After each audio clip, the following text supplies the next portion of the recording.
Good evening, everybody. It is Tuesday, the 17th at 7:16 in the afternoon.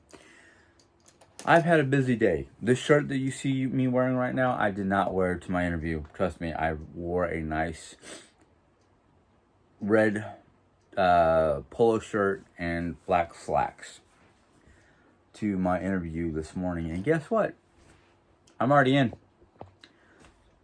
As soon as I got home from doing the interview, I was told to look on my email for their background check, and then if the background check was done and it was a-okay, they got the green light to look for the orientation paperwork. In other words, the paperwork that is the W-4 and all the initial stuff that you have to fill out for taxes and whatnot, plus a minor questionnaire about your current health status and the whole 9 yards, plus how do you want your money delivered, check, card, or direct deposit. And then, of course, all the legalities that they have to give you, all the information about safety, all the information about harassment, dealing with the public, dealing with cash, all the do's and don'ts. And between what I read there plus what I've already experienced, I now am not going to be talking about work.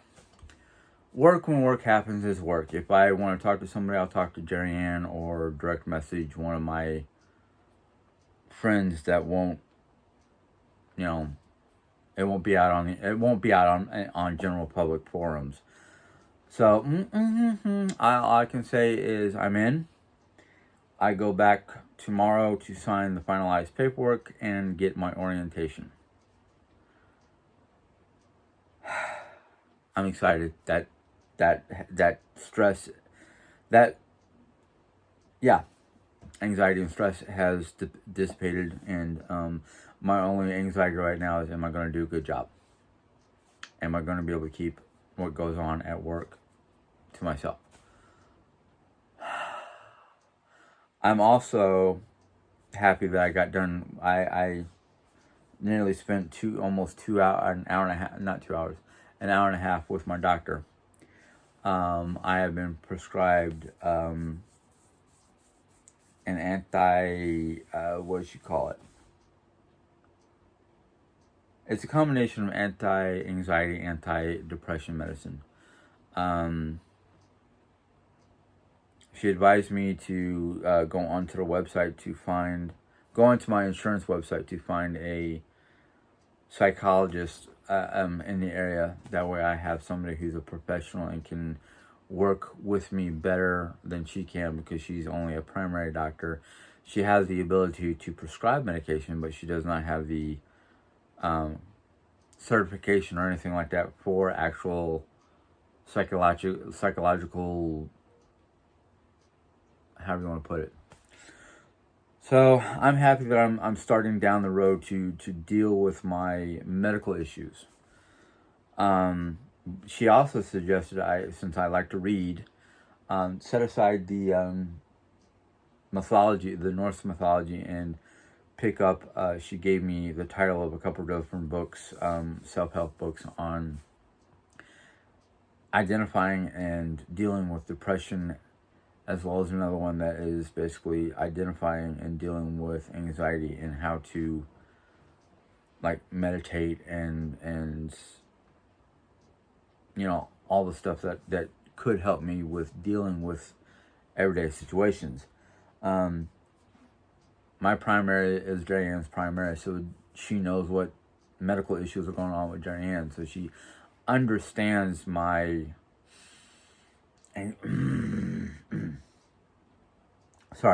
my anxieties and stressors and all the things that being a caretaker causes, or is part of the problem with caretakers. A lot of caretakers suffer from burnout. So okay, good. I'm working on it. Next thing I have to do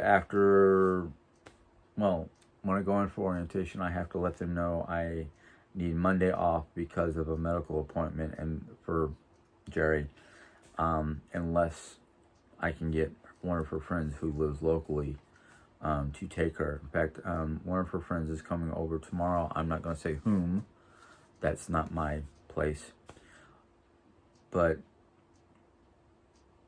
this particular lady has already offered to drive Jerry to doctor's appointments. And if Jerry says, if I can convince Jerry to take her up on the offer and have her drive her to a medical appointment, maybe I don't have to worry about taking Monday off. But, because her appointment's in the morning time. Now, in 6 weeks, I have a follow-up with my doctor, my primary doctor, for what's going on.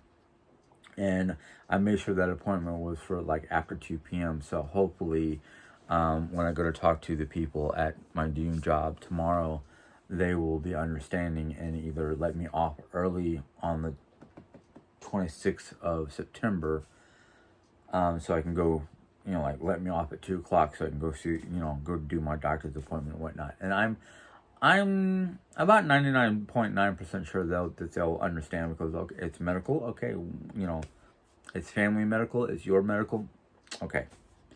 So I'm in a whole, let's just say, sorry, I don't mean to be itching my ear in front of you guys. It's just it got very itchy. That's another thing, was the doctor gave me instructions on what to do for my allergies. One of them is, if I am having trouble getting to sleep because of allergies or whatnot, to take a Benadryl. And I'm like, yeah, 2 Benadryl knocked me out for hours for a good 6 hours.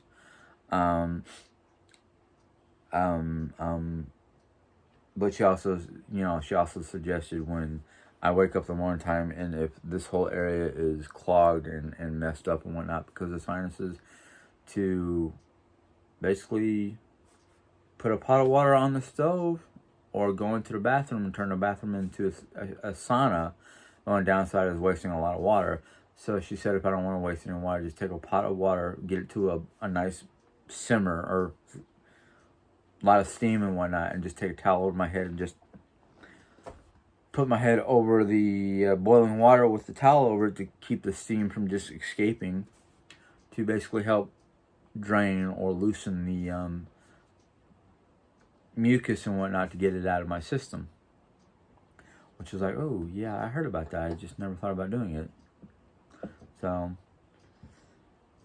that in factor, because of my body aches and pains from doing everything that I've been doing, she also printed up a bunch of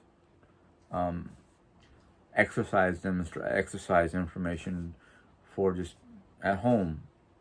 And one of the basic ones is finding yourself a nice open area with plenty of floor space to do it in. And I'm like, well, right now, the only place that I have the most amount of floor space to do anything is maybe in here, if I move my chair out of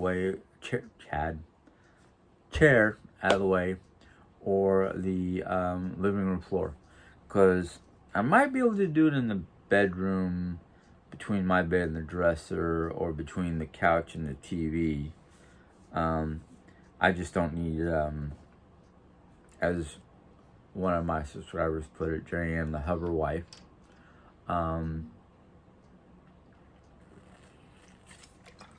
But with all the conversation between the doctor and whatnot,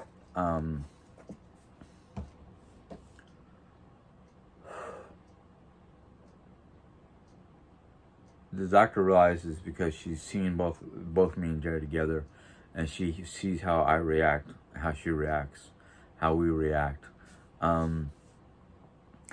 She really hopes that we can work things out, because she realizes that we are a loving couple. No matter what the rest of the world thinks or whatnot, I have my moments where it's kind of like, yeah, I don't know how to deal with that. But there are other times when things are going good, we don't have these problems. I think the problems occur because of stressful situations that are out of our control. And like I said to the doctor, and I've said it to Jerry many times, I can't deal with this. And the reason why I can't deal with this is because I'm the type of person where if I can't fix the situation, I don't know what to do, and it stresses me out. And it's not that it's not that I'm a fixer or anything like that, but yeah, that and the factor, I never told you guys about my dad and what finally took his life. And with what's going on with Jenny and whatnot right now with her leg and whatnot, it brings up those memories and the hardship and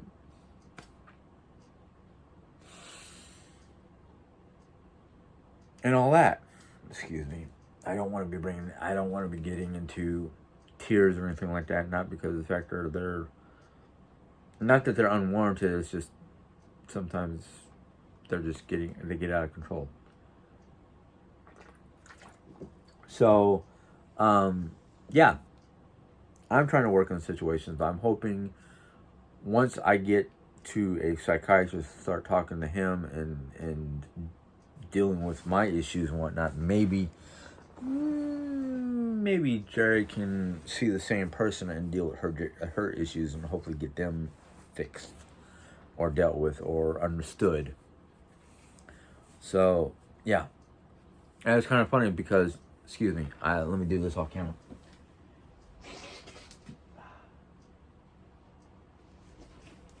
Maybe I should have done that out of the room because you guys might have heard it, but at least it was off camera. The doctor even talked about, like, she mentioned gaslighting, and I just kind of went, ooh. Doctor's talking about it. Okay, so, yeah. So I don't know how much the doctor knows or how much the doctor... I wanted to almost tell her to go look at my video and pull up, the emotional unloading video so she can get a better perspective of what I was going through and letting out and whatnot, and I forgot to. That in fact, I at first I didn't think we were going to have 45 minutes to watch that video.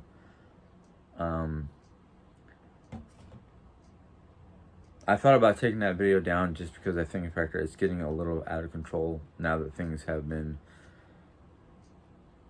not really blown over as in gone away, but blown over as in my emotions are a little bit better and I have a little bit more understanding and I have a little bit more control. But the other thing is I think, I personally think that video is getting a little way too much attention from people who just don't understand both sides of the coin.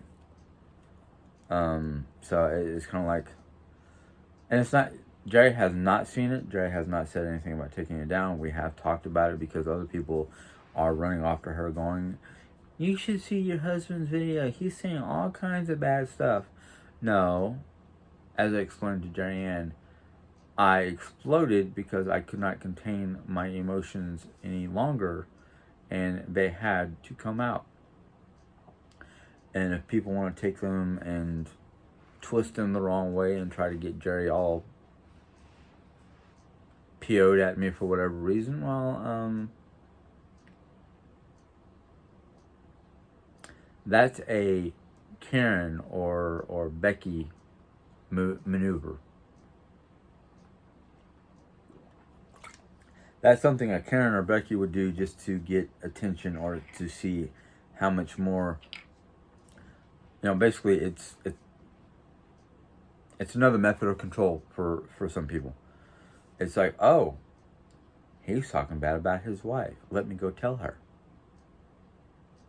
My question is, if you had people that you knew on other web channels or other sources and you heard that person's husband or wife say things that was their opinion or their feelings because of stress or anxiety or uncontrolled, well, actually it would be considered controlled anger.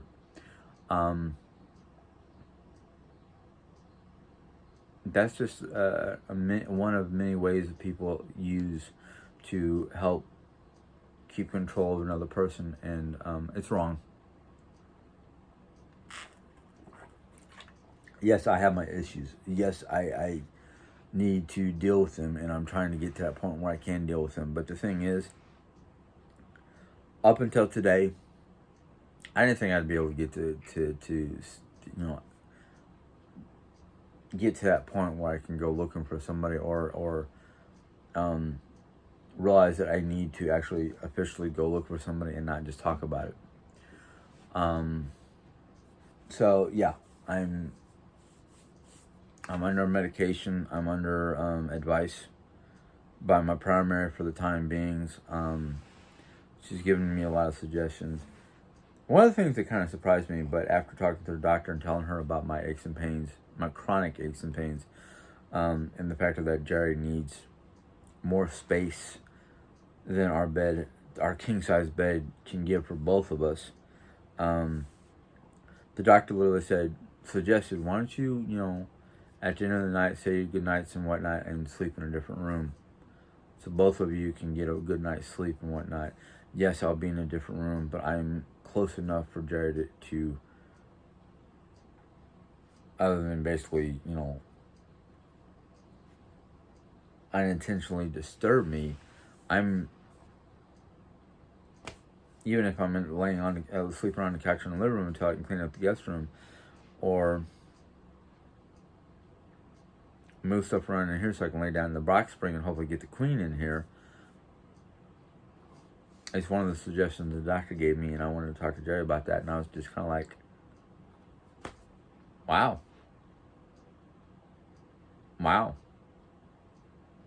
Doctor actually said that.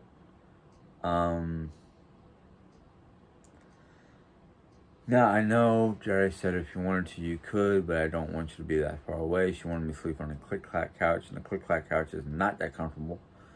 It probably, the one time I did finally get up in the middle of the night because she was literally on top of my shoulder, and I couldn't roll over, let alone roll back over without being either crushing her head or being uncomfortable. I got up to sleep on the click-clack couch, and I was not exactly 100% comfortable. I got a decent night's sleep, but I woke up with some minor aches and pains here and there. So it's kind of like, I don't know. But here's the kicker. I might have to do that in the near future, because if the schedule that I was told that I would probably have is 6 o'clock in the morning to 3 o'clock in the afternoon, which means for me to get to work fully awake and ready to deal with today, I would have to get up at 4:30 in the morning time, which means I need to be asleep by let's say 8, 9, 10 o'clock at the latest. So yeah, that's going to be a game changer. Not that it's going to prevent me from keeping the job, but it's going to change a lot of the things that happen around here.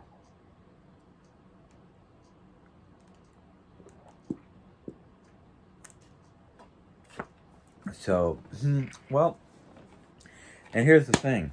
I took the better job because the one job I took may not be as much money as the other job, but the benefits outweigh. Excuse me, I'm sorry. I'm sliding, so things are not going in the right places.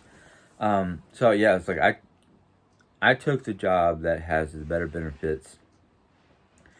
It has downtime, like on longer recesses, like a 4-day weekend. I'm going to be off 4 days a week. I'm going to be off those 4 days.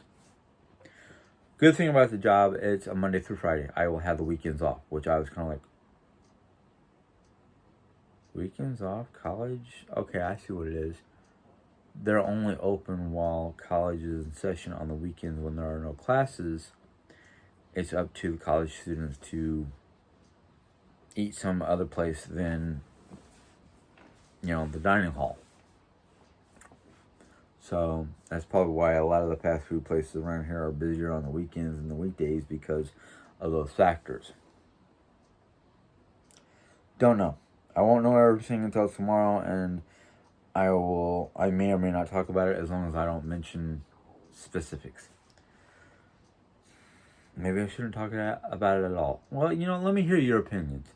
Should I say anything, or should I omit or keep out names, times, locations, that kind of thing?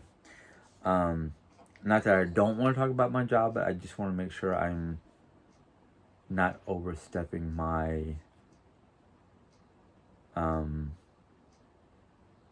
agreements, my work agreements. So, yeah. Anyhow, moving right along. As I said, my day has been very busy. My morning was with the interview. From the time I got home to the time I had to go to the doctor's, it was basically either sitting down and talking with Jerry and trying to see eye to eye and heart to heart, and not being who's going to be controlling and who's not going to be controlling. Trying to keep it as 50-50 and as mutual as possible without overbearingness. Now, I'm hoping come the 23rd, when her appointment for the MRI gives us a little bit more information on what exactly is going on with her knee and femur, because those are the two things that they want to focus on the most, because they already know that she needs a hip replacement. Problem is that she needs to drop, I don't know what they didn't give us a poundage, they just said that she needs to be at 40% BMI. Or is that BMI, or is that body measurement index, or something along those. She has to be within a certain weight level. I guess that's what the 40% BMI is. For Mercy to basically do the operation, even though the doctor we talked to said that there's somebody at the Phelps County Hospital that is willing to do hip replacements at 50% BMI. But what they're trying to focus on right now is her femur and knee, because those are the two places that seem to be the worst. So I won't know until Monday. Once we get a better idea of Monday, I'll have a better idea what's going on, and both of us will have a better idea of what they can do to help us with pain management and mobility and all that fun stuff. Because right now, she can sit up in bed for maybe a minute before it starts to get too agonizing. So it's kind of like, okay, what can we do to alleviate the agony? And most of her pain lately has been her knee and leg area, not the hip area. So I'm trying my best to do what I can for her without getting aggravated or upset. The other thing is after tomorrow, I'll know a little bit better about my duties and schedule and all that fun stuff. And once I figure that out, if it's going to be the same hours every day, Monday through Friday, that means, Monday through Friday when I get home is basically get home by late afternoon, early evening, be able to relax for a little bit, and then whip up dinner. And that means I'm going to have to pre-plan and prepare meals ahead of time, so all I have to do is come home and basically cook it. I'll already have everything cut, sliced, diced, chopped, whatever. So all I have to do is come home, pull all the ingredients out of the refrigerator that's in storage containers, and then cook it. And then after dinner, do the same thing for the next day. And then come the weekend, I can plan on, okay, I have Saturday, Sunday off. I can do this cleaning, that cleaning, this project, that project, do a little bit at a time, basically, instead of trying to push to get it all done at once, like I was trying to and failed. I know Jerry will be happy that I got a job. She'll be proud that I got a job. She'll, as everybody would say, gaslight the situation. I'm only doing what I have to do when it comes to jobs. I'm doing it because we need me to have a job. We need that income. We need those benefits, even though right now we have the government medical benefits that only cover so much. From what I read in the information I got online, the benefits that I can choose from can be mainstream medical, eye doctor, dentist, emergency, family care, those kind of things. So it's kind of like, once I start working and whatnot, get the benefit package, look at the benefit package, see which one we are willing to pay for, because it does come out of your paycheck. But still, I'd rather have some benefits with what looks like a part-time job income, but still, I got the benefits. And if I'm making enough money between the job, and hopefully YouTube will still stay stable and help me out there, plus whatever Jerry can make through her channels,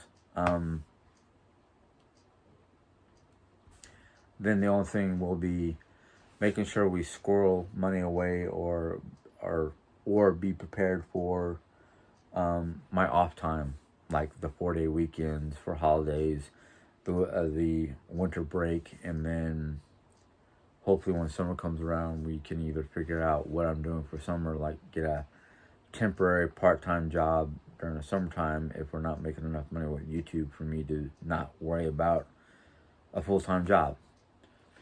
Do I want to work full-time? Yes and no. Yes, because it's more money, and yeah, it does get me out of the house a little bit longer. No, because of the fact that it gets me out of the house too long, for long periods of time. So what I might end up having to do, if it gets to the point where I'm gonna have to stick with a full-time job for long periods of time, I might have to be the one to call up our insurance company and go, hey, look, my wife needs somebody to be in our home to help her with food, medicine, hygiene, that kind of stuff. So on that front, I'm not sure yet. I have to figure out what I'm doing for work and whatnot before I can fully worry about Jerry Ann's well-being. I'm not trying to be dismissive of my wife, but I can only take so much before I need a break.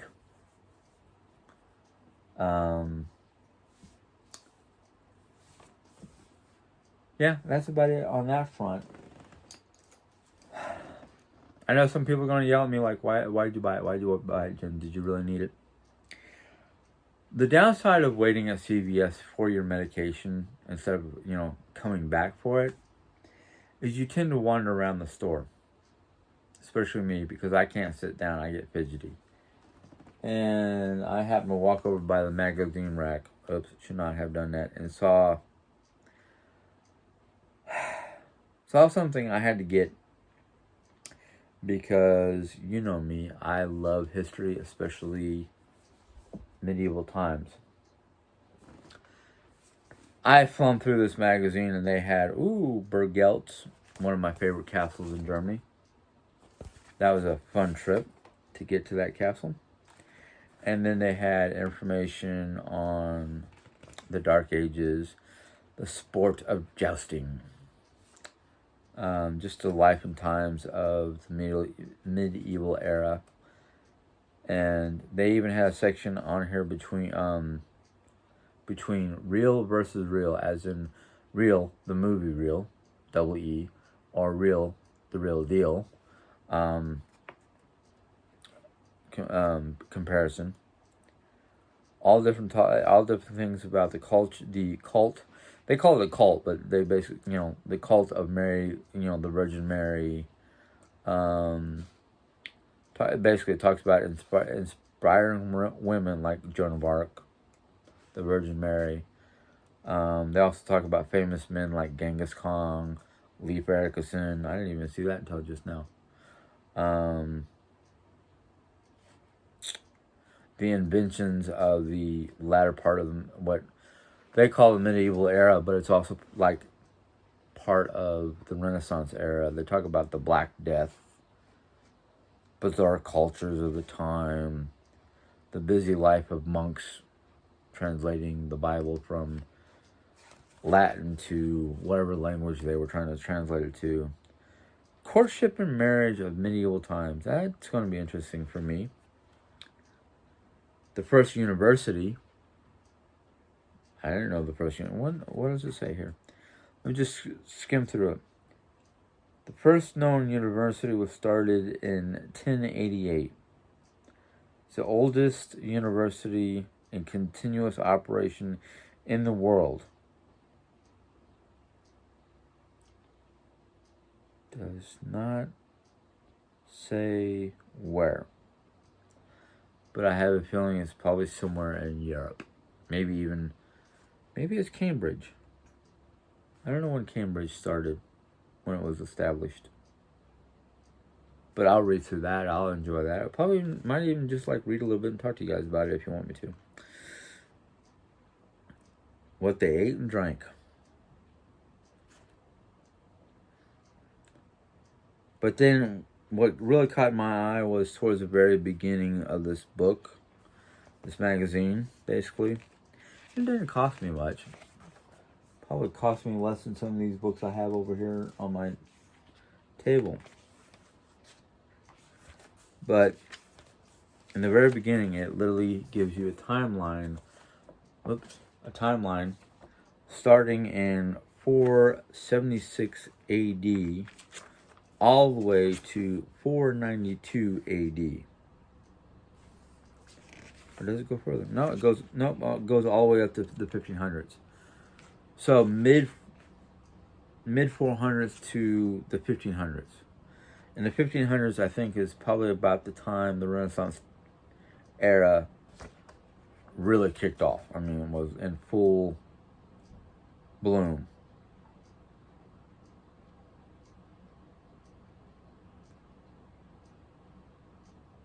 So the first Gutenberg Bible was written in 1455.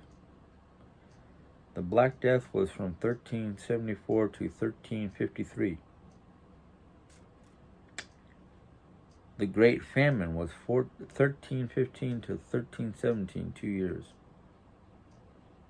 So yeah, I'm going to enjoy reading this. Probably be either a late night read or just a, what can I do because I'm bored? But tomorrow, see what happens tomorrow. I'll come on here and talk to you guys about it briefly. Maybe tomorrow I'll get like uniform, schedule, how to punch in, how to punch out. Gonna have to take a little notepad to write all that stuff down because I will forget it. I will forget it easily. But I also need to call the other place tomorrow because I don't think I can get a hold of them tonight to thank them for the opportunity for an interview, but I've already taken a job.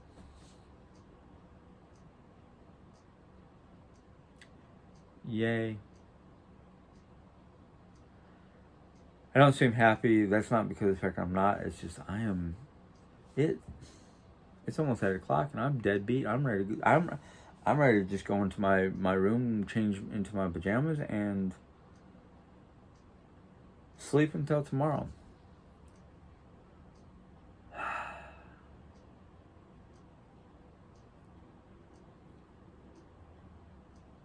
And tomorrow morning tomorrow morning I'm supposed to take my first dose of that medication, and the doctor said that if it causes me to be drowsy, because it says take 1 in the morning, but the doctor said if it causes me drowsy to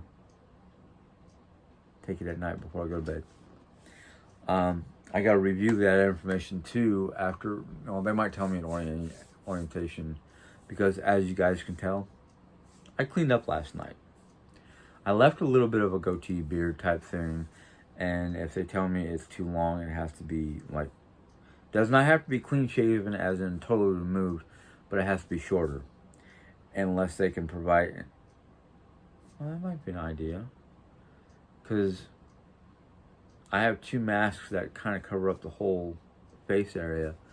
I might wear one of those tomorrow and ask them about beards because, well, I won't say nothing to them until I read all the information because I just perused the information for work as I got it in the email.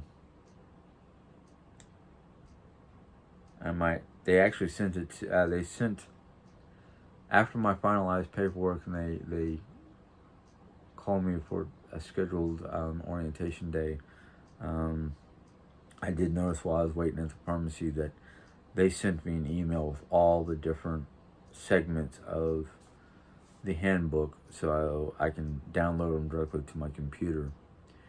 And I might go ahead and do that. And as soon as I see the area that says anything about appearance, personal hygiene, or uniforms, I will take a good long hard read on that and see what it says. Because if they say they want me clean shaven, I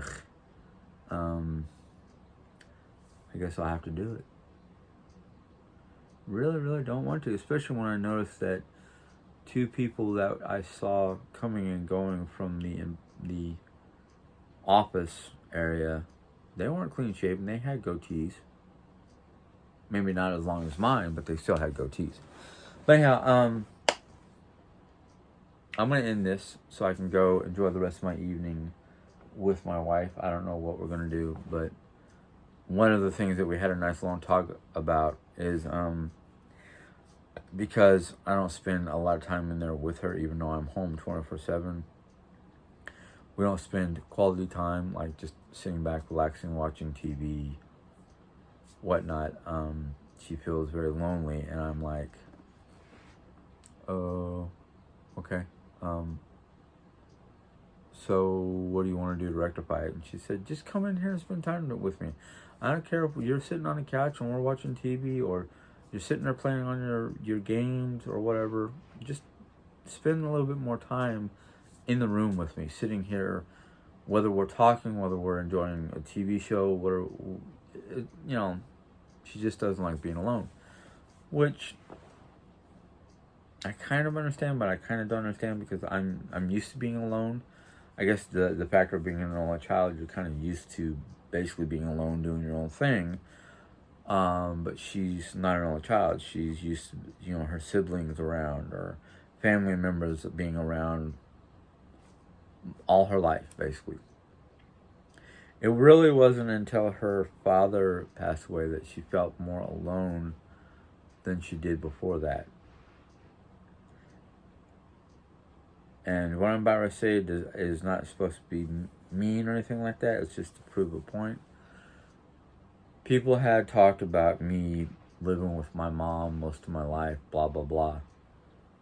I was not living with my mom for various periods of my life. Like when I went to Ozark Christian College for a year, while I was at school, I spent most of my time at school. There were numerous weekends that were just 2-day weekends that I was just like, Mom asked me if I want to come home. She can come and pick me up sometime Friday night or Saturday morning, and I'd stay at our house, her house, however you want to put it, for the weekend, and then she would take me back Sunday. And I was like, it's 2 days. I know you're only about you're a 3.5 to 4 hour drive away, but don't waste the gas. Just don't waste the gas. I'll stay here in my dorm, reading, studying, writing, whatever. And then, on the weekends that were 4-day weekends, I'd be like, yeah, go ahead. It's going to be a 4-day weekend. You come pick me up at such and such, tomorrow morning or whatever, and I'll bring me back the night before college starts back up. Or the winter recess. I came home for winter recess. And at the end of the school year, I was home. When I was in Yellowstone National Park for a couple months, I was up there. I was alone, except for a roommate. But she had literally spent her entire life until Hurricane Sandy living with or very, very close, like upstairs, up the block, family around her. I didn't have that option. Dad was in the military, so wherever the military sent us, where we went. Granted, in Tucson, Arizona, I don't remember while we were in Tucson if we ever went to Phoenix to be with my family during holidays in Phoenix. But I know when we were living in Arkansas, we would drive up to St. Louis from Little Rock for the major holidays, Christmas especially. I don't remember if we went up there for Thanksgiving or Easter. But, Tucson, the closest family members were up in Phoenix. Little Rock, Arkansas, the closest family members were up in St. Louis. When we were in Germany, everybody we knew family-wise was here in stateside, so we had to adopt various families from the military or people from the neighborhood of Altlay, the township of Altlay, that we became friends of, because our first apartment in Altlay was above a German family who owned the house and were renting the upstairs part of the house out as an apartment. And then the second time we lived in Altlay, I think it was the year before we left Germany, we were living off base at the very northern tip of the town, and the apartment we lived in, which was almost like a 2-bedroom house, was attached to a Rolliden factory. A factory that made security blinds that go over your windows at night. Also known here in America as blackout shades. And right across the street was the owner of the apartment, who was also like the owner of the apartment was the owner and manager of the factory, and his family were the owners and operators of the guest house / gas station across the street. They were also the people who owned the sheep that I used to have fun with as a kid. I used to reach through the fence and pet them and walk up and down the fence line. And one particular, I guess he was a ram, I'm not sure, would follow me along the fence line, literally rubbing his head against the fence line like, scratch my head. So I spent my entire life alone because I was the only child. So I had to make up my own games. I had to learn how to use my imagination to have fun. Jerry didn't. We're kind of two opposite sides of the coin on how we were raised and how we lived and what our houses were like and what our attitudes were like and what the discipline actions were for bad behavior, stuff like that. And maybe that's one of the many reasons why we were so attracted to each other, is because, what they say, opposites attract, and boy howdy, do we have a lot of opposites. We have a lot in common, but we have a lot of things that are opposite. How we were raised, our opinions or ideas on how to raise kids. She's more friendly and open than I am. Sometimes the things I'm open about are just shouldn't be open about. It should be left behind. Left to myself. Certain aspects of my life that should be considered kept personal, like my work life and whatnot. And that's what got me in trouble at Dickies. And I'm not gonna make that same mistake twice. So it's just. Yeah, a lot of people might be thinking, "Oh, great, he's going back to the way he was." No, I'm moving forward with what I, talked about moving forward with. I intend to keep abreast of things and not become a doormat here or at work. I know at work there are certain things I have to be mindful of and do because I'm not in charge. I don't have the managerial level to basically say no, yes, whatever. At work it should be yes, okay, let's go do it. Or I'm not sure how to do that. Can you show me how to do that? Can you explain to me how I'm supposed to do that? Or we're supposed to do that? Explain to me exactly what my job details or how I'm supposed to go about doing the job. Sure, That's acceptable because you're trying to learn what to do in the job. What would be unacceptable is, no, I don't feel like doing that. Or, no, that's above my pay grade. You know, or I don't want to learn it, so no, I'm not going to do it. No, that's not good at a job. No. My thing is, I like to learn stuff. It's like, ooh, I get to play with that? Okay, how do I play with that without breaking it? I don't know what I'm going to be doing. I just know that I'm going to be morning crew. So that could be anything from prepping breakfast items to serving breakfast items to cleaning up after breakfast. Being there for lunch to prep, serve, and clean after lunch. I will be there for those 2 particular meals.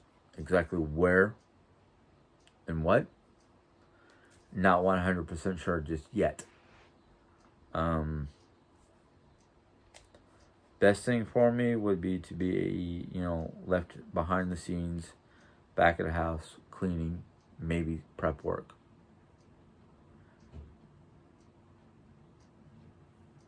Don't know. I've filled out my paperwork. I even talked to the gentleman that I marked it because they asked, do you have any disabilities? One of the disabilities that was there for me to mark was depression and anxiety. So they know I have that issue. I'm thankful I didn't have to mark anything else like heart disease, leukemia, or any other major health issues that could basically be a no-go. So we will see. Oops, this was another long one. I'm sorry, and I'm not going to cut this one down. I did cut one down before, and I was going to put out the long version, but I can't seem to find it, so I have to literally watch the videos that are still on my phone to see which one was the long version of yesterday's whatever you want to call it. But I see good things in the future. I see a lot of good stuff coming out of what happened today. I'm hoping a lot of good things will come out of when I start work.